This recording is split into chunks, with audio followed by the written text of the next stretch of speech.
నమస్తే, నేను doctor Bhavya, senior consultant in Sneha homeopathy. ఈరోజు మనము డయాబెటీస్ ఎక్కువ మందిలో ప్రాబ్లం చేస్తూ ఉంటుంది. సో డయాబెటీస్ ఉన్న వాళ్ళు మనము డయట్ ఎలా తీసుకోవాలి, ఏం తీసుకోవాలని చాలామంది అడుగుతుంటారు. సో ఈ డయాబెటీస్ డయట్ గురించి మాట్లాడదాము. ఫస్ట్ ఆఫ్ ఆల్ మనం డయాబెటీస్ రెగ్యులర్ రొటీన్ అనేది ఫాలో కావాలి. రెగ్యులర్ రొటీన్ ఫుడ్స్లో మనకి ఏముంటుంది అంటే, మార్నింగ్ లేచిన వెంటనే ఒక గ్లాస్ వామ్ వాటర్ తాగాలి.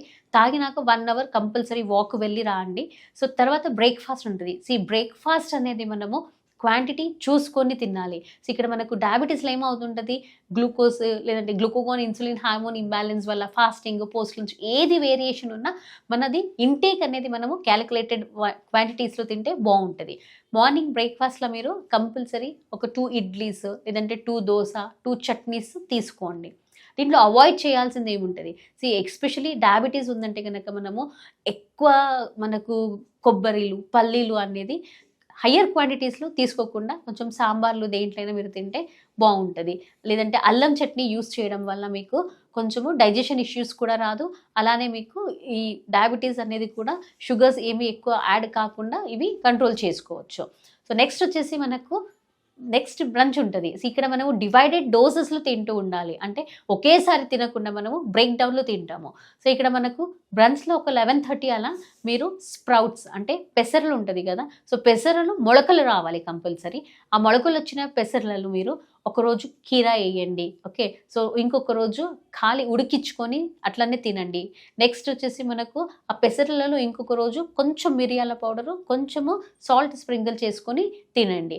మీరు ఏదైతే డయట్ ఉంటుంది దీన్ని మొత్తం 5 డేస్లో కరెక్ట్గా ఆలోచించుకొని తీసుకోవాలి. నెక్స్ట్ వచ్చేసి మనకు లంచ్. లంచ్లో మనము మన ప్లేట్ అనేది కంప్లీట్ డయట్ మళ్ళీ విత్ ప్రోటీన్స్ అన్నీ యాడ్ అయ్యేటట్టు చూసుకోవాలి. ఇక్కడ మీకు కార్బోహైడ్రేట్ అనేది వెళ్ళేది ఆఫ్టర్నూన్ టైంలోనే. కార్బోహైడ్రేట్ అంటే ఒక చిన్న బౌల్ రైస్ తీసుకోవచ్చు, చిన్న బౌల్ అంతే ఉండాలి. ఓకే, దీంతో పాటు పోర్షన్స్లో మీరు నెక్స్ట్ యాడ్ ఆన్ చేయాల్సింది రా వెజిటేబుల్స్, ఇంకా కొంచెము లైక్ క్యాబేజ్ కానీ కీరా కానీ రా ఆనియన్స్ కానీ యాడ్ చేసుకోండి. దీంతో పాటు మీరు ఆకుకూరలు, ఓకే, ఏదైనా ఆకుకూరలు లైక్ మెంత్యం ఆకుకూర, సూయ ఆకుకూర, పోయిగడ్డ, ఏదైనా సరే ఆకుకూరలది ఒక కర్రీ అనేది కంపల్సరీ పెట్టుకోండి. ఒక్క vegetable like carrot, beetroot, potatoes compulsory skip చేయాల్సిందే. ఇవి తీసుకోవద్దు, దీంట్లో హై కార్బోహైడ్రేట్స్ ఉంటుంది కాబట్టి మీరు ఇవి అవాయిడ్ చేయండి. ఓకే, దీంతో పాటు మనకు మంచిగా సాంబారు, రసము, మళ్ళీ కర్డ్ తీసుకోండి. ఇది మీది afternoon complete diet protein with ఉంటుంది అనమాట. నెక్స్ట్ వచ్చేసి మనకు ఈవినింగ్ స్నాక్స్లా. ఈవినింగ్ మీకు కాఫీ కానీ టీ కానీ తాగే అలవాటు ఉందంటే కనుక చిన్న ఒక గ్లాసు వితౌట్ షుగర్ అనేది మీరు ఇక్కడ యాడ్ చేసుకోవాలి. దీంతో పాటు మీరు కావాలంటే ఏదైనా ఆకలి అవుతుంది ఎక్కువ అంటే కొన్ని మురుమురాలు తీసుకోవచ్చు.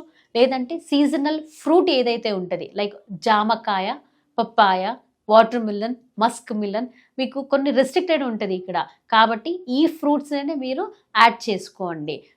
తీసుకోవద్దు లైక్ సపోటా, మ్యాంగో, పనస, ఇవన్నీ హై కార్బోహైడ్రేట్స్ ఉంటుంది కాబట్టి ఎక్కువ యాడ్ చేయొద్దు.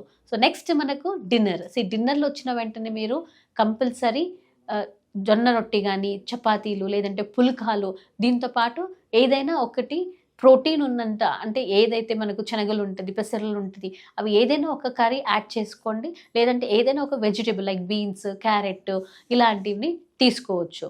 ఇది మీది రెగ్యులర్ రొటీన్ షెడ్యూల్ ఉంటుంది. ఇలా మీరు మంచిగా పాటించారంటే మీకు డయాబెటీస్ అనేది కంట్రోల్ ఉంటుంది, ఎక్కువ ఆకలి అనేది కూడా తగ్గుతుంది. పడుకునే ముందు ఇంకా ఎవరికైనా లేదు మనకి సరిపోలేదు అంటే సమ్మర్లో మీరు ఒక గ్లాస్ బటర్ మిల్క్ తీసుకోండి. వింటర్స్ వస్తే కనుక ఒక గ్లాస్ పాలు చిన్నగా చిత్తడి పసుపు వేసి తాగితే మీకు ఇమ్యూన్ సిస్టమ్ కూడా డయాబెటీస్ వాళ్ళకి పెరుగుతుంది. అలానే మీకు నిద్ర కూడా మంచిగా పడుతుంది. ఇది మీది డైలీ షెడ్యూల్ రొటీన్ ఉంటుంది. ఈ డయట్ మీరు మెయింటైన్ చేస్తున్నారంటే కనుక మీకు డైజెషన్ ఇష్యూస్ రాదు. అలానే మీ హోల్ డయట్ ఏదైతే యాడ్ కావాలి అది యాడ్ అవుతూ ఉంటుంది. మంచిగా మీకు control with good healthy food diet management అనేది ఫాలో అయిపోతుంది. Thank you.